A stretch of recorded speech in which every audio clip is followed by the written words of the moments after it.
میرے پاس ایک شخص کا فون آیا کہ یو کے لیے مجھے ویزا مل رہا ہے, لیکن ویزے میں شرط یہ ہے کہ اپنے آپ کو گے لکھوانا پڑتا ہے.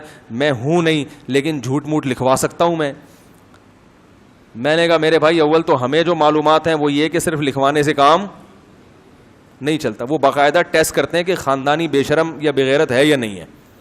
وہ ٹیسٹ سے اندازہ لگاتے ہیں کہ جھوٹ تو نہیں بولا. اور میں نے کہا ایسی بات جھوٹ موٹ لکھوانا بھی غیرت کے, یہ تو اگر کوئی ہو بھی تو بھی یہ کہہ کہ میں نہیں ہوں. نہیں یاری بات, یہ کوئی فخر کی چیز تھوڑی ہے. اگر آپ نے اللہ نے کرے چوری کی, لوگ آپ سے پوچھیں آپ چور تو نہیں ہیں, آپ کہیں الحمدللہ میں تو خاندانی چور ہوں ماشاءاللہ, یہ تو اللہ کا بڑا فضل ہے. بھائی چوری کی بھی ہے تو اپنے گناہ کو چھپائے نا.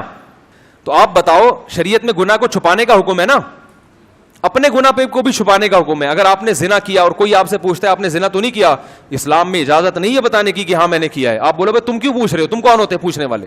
یہ بھی نہ کہیں کہ میں نے نہیں کیا اور یہ بھی نہ کہیں کہ میں نے کیا ہے. اب یہ بھی نہ کیوں نہیں کہیں کہ میں نے نہیں کیا, اس لیے کہ ہمارے حضرت سے کسی شخص نے پوچھا کہ وہ مجھ سے بار بار پوچھ رہا ہے کہ تم تہجد پڑھتے ہو. تو حضرت نے فرمایا آپ اس سے بولیں کہ تمہیں کیا ضرورت ہے مجھ سے پوچھنے کی میں پڑھتا ہوں کہ نہیں پڑھتا ہے. اس لیے کہ آج وہ پوچھ رہے ہیں تہجد پڑھتے ہو, آپ کہیں گے ہاں پڑھتا ہوں, وہ کہے گا کبھی کسی کوئی بدکاری تو نہیں کسی سے. تو اگر بالفرض آپ نے کی ہوگی تو آپ کہیں گے کیوں پوچھ رہے ہو, کہیں گے اچھا جب تہجد کا پوچھ رہا تو اس وقت تو بتا دیا تھا. آپ لوگ کی جب سمجھ میں نہیں آ رہا تو اس کی کہاں سمجھ میں آئے گا. بھائی وہ کہے گا جب تہجد کا پوچھا تو آپ نے بتایا ہاں پڑھتا ہوں, اور جب میں نے پوچھا کہ کوئی الٹا کام تو نہیں کیا زندگی میں, تو اب آپ کہہ رہے ہو مجھ سے کیوں پوچھ رہے ہو. تو اصول یہی ہے کہ کوئی اچھائی کا پوچھے یا برائی کا. جو آپ کا پرسنل معاملہ ہے وہ کسی کے سامنے شو کرنے کی اجازت نہیں ہے. علماء نے یہاں تک کتابوں میں مسئلہ لکھا ہے کہ اگر حکومت نے آپ کو بلایا, بادشاہ نے, اب تو حکومت تو یہ کام کے لیے نہیں بلائے گی آپ کو, ان کو تو اس سے کوئی فرق نہیں پڑتا آپ کیا ہیں. پہلے بادشاہ کیا کرتے تھے, وہ سمجھتے تھے کہ برائی ختم کرنا ہماری ذمہ داری ہے, تو وہ بعض دفعہ بندے کو بلا کے پوچھتے تھے تم نے زنا تو نہیں کیا. اگر وہ کہتا تھا کیا ہے تو پھر اس کے کوڑے لگاتے تھے.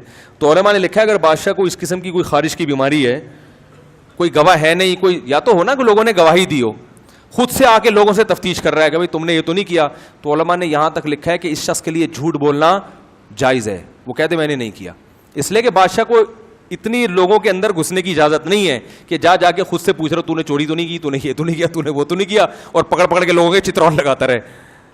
تو جب اللہ نے وہ گناہ چھپا دیا تو دوسرا کیوں اس گناہ کو ظاہر کرے. تو یہاں پر شریعت نے اجازت نہیں دی اپنے گناہ کو لوگوں کے سامنے ظاہر کرنا. تو میں نے اس سے کہا میرے بھائی یورپ کے ویزے کے لیے یہ کہنا جھوٹ کہ میں گئے ہوں, یہ بڑے, میں نے کہا اگر آپ سچی مچی میں بھی ہو تو آپ اس پہ رو, اللہ کے سامنے جا کے گڑگڑاؤ, اے اللہ یہ گندی عادت مجھے پڑ گئی, مجھ سے چھڑوا دے, اور جیسے تو نے پردہ ڈال دیا میرے گناہ پہ پردہ ڈال دے. میں نے کہا اگر سچی مچی میں بھی ہو تو ان کے سامنے اقرار نہیں کرنا, یہ بہت ہی زیادہ بے شرمی کی علامت. یہ کوئی قابل فخر تھوڑی کہ میں ہوں تو مجھے بھیج دیں آپ, میں آپ کے معیار پہ ماشاء اللہ پورا اترتا ہوں. اور اس سے اندازہ لگاؤ اسلام کتنی بڑی نعمت ہے, کتنی اچھی قومیں ہیں, کتنی ذہین قومیں ہیں, لیکن اسلام نہ ہونے کی وجہ سے کیسے بہک گئے کہ سارے دنیا کے جتنے بھی وہ ہیں نا اس ٹائپ کے, جن کو اردو میں بڑی مشہور گالی ہے مگر وہ ممبر پہ نہیں دے سکتا, اس قسم کے لوگوں کو اسپیشلی کیا دیا جاتا ہے. تو کچھ دنوں میں ایسے ممالک ان لوگوں کے ملک بن جائیں گے.